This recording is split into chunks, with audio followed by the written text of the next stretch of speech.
નમસ્કાર મિત્રો, GTV smart CNG ગોતા અમદાવાદમાં ફરી એક વખત આપણું સ્વાગત છે। અને જો આપણી પાસે પણ i10 નિયોસ ગ્રાન્ડ મોડલની ગાડી છે ને ગાડીમાં તમે સીએનજી કિટ લગાડવાનું વિચારી રહ્યા હો તો આ વિડીયો ખાસ તમારા માટે છે।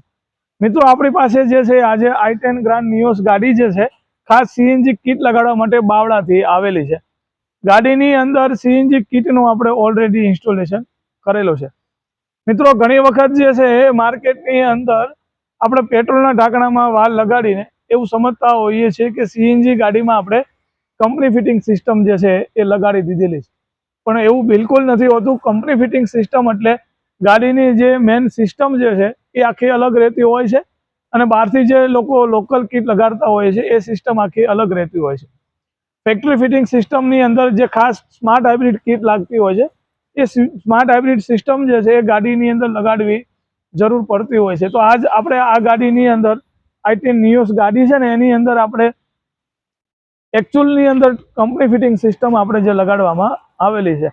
કંપની ફિટિંગ સિસ્ટમમાં ખાસ આપ જોઈ શકો છો કે ગાડીની અંદર આપણે ટર્બો સ્માર્ટ હાઇબ્રિડ સિસ્ટમ જે છે એ ખાસ આપણે ગાડીની અંદર લગાડેલી છે। ફિટિંગની વાત કરીએ તો ગાડીની અંદર જબરજસ્ત ક્લિયર લુક સાથે ગાડીનું જે સીએનજીનું જે છે ઇન્સ્ટોલેશન કરવામાં આવેલું છે। આપ જોઈ શકો છો કે ગાડીનું કોઈ જગ્યાએ સીએનજીનું વાયરિંગ, કોઈ પાઇપ લાઇન કે કોઈ રેડ્યુસર તમને બહારની સાઈડમાં જોવા મળતું નથી। ગાડીનું ટોટલ ઇલેક્ટ્રિકલ પાર્ટ્સ જે છે આપણા ડેશબોર્ડની અંદર લગાડવામાં આવેલા છે। ગાડીનું CNG wiring, ECM power booster જે છે એ આપણા ડેશબોર્ડની અંદર લગાડેલા છે કે ગાડી જે છે ક્યારે બી આપણી ગાડી વરસાદમાં પલળે છે કે એન્જિનને વોશ કરીએ છીએ તો સીએનજીમાં ક્યારે બંધ થવાના પ્રશ્ન ગાડીની અંદર રહેતા નથી। બહાર લાગેલું ઈસીએમ છે ઘણીવાર ગાડીનું એન્જિન ગરમ થવાથી, ઓવરહીટ લાગવાથી ખરાબ થઈ જતું હોય છે, પરફોર્મન્સ ચેન્જ થઈ જતું હોય છે। જ્યારે ડેશબોર્ડ અંદર લગાડેલું ઈસીયુ જે છે એ ઠંડા ટેમ્પરેચરની અંદર જબરજસ્ત પિકઅપ અને જબરજસ્ત રિઝલ્ટ આપણને આપે છે। મિત્રો, નોર્મલ કિટ જે સિક્વન્શિયલ બહારથી કિટ આપણે લગાડતા હોઈએ છીએ એમાં એક ફિક્સ સેટિંગ આવતું હોય છે, જે ફિક્સ સેટિંગ ઉપર જ કામ કરતી હોય છે, જે ઘણીવાર ગાડી ઢાળમાં છે, ઓવરટેકમાં છે, ગાડી દબાઈ જતી હોય છે। જ્યારે સ્માર્ટ હાઇબ્રિડ સિસ્ટમ જે છે એ ગાડીના લોડ પ્રમાણે એનું પ્રેશર જે છે ઓટોમેટિકલી એડજસ્ટ કરતી હોય છે, જેનાથી ગાડીનું પિકઅપ પાવરફુલ આવે છે, ગાડીનું એન્જિન જે લોંગ ટાઈમ ચાલે છે અને પરફોર્મન્સ અને માઇલેજ આપણી ગાડીની અંદર ટર્બો કિટની અંદર જબરજસ્ત આવે છે। ખાસ ટર્બો કિટ નખાવવા માટે કસ્ટમર આપણી પાસે જે છે એ સુરતથી રાજકોટ, વડોદરા 200-400 કિલોમીટર, રાજસ્થાનથી પણ ઘણા કસ્ટમરો છે આ ટર્બો સ્માર્ટ હાઇબ્રિડ સિસ્ટમ લગાવવા માટે આવતા હોય છે।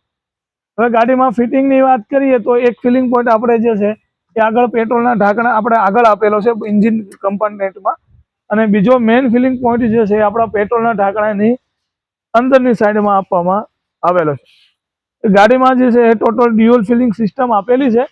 કસ્ટમર બોનેટમાંથી પણ ગેસ ફિલિંગ કરી શકે છે અને પેટ્રોલના ઢાંકણામાંથી પણ ગેસનું ફિલિંગ કરી શકે છે।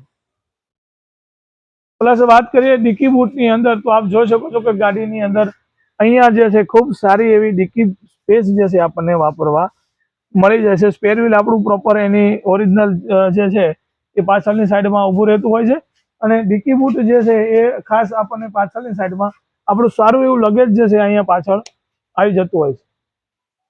મિત્રો, ગાડીની અંદર ખાલી પેટ્રોલના ઢાંકણામાં વાલ લગાડવાથી ગાડી ક્યારેય કંપની ફિટિંગ નથી થતી, એટલે ક્યારે બી એવું આપણે ભ્રમમાં ન રહેવું કે પેટ્રોલના ઢાંકણામાં વાલ લાગી ગયો એટલે ગાડીમાં કંપની ફિટિંગ થઈ ગયું કે ડેશબોર્ડની અંદર વાયરિંગ લાગી ગયો એટલે ગાડી કંપની ફિટિંગ થઈ ગઈ, એવું બિલકુલ નથી।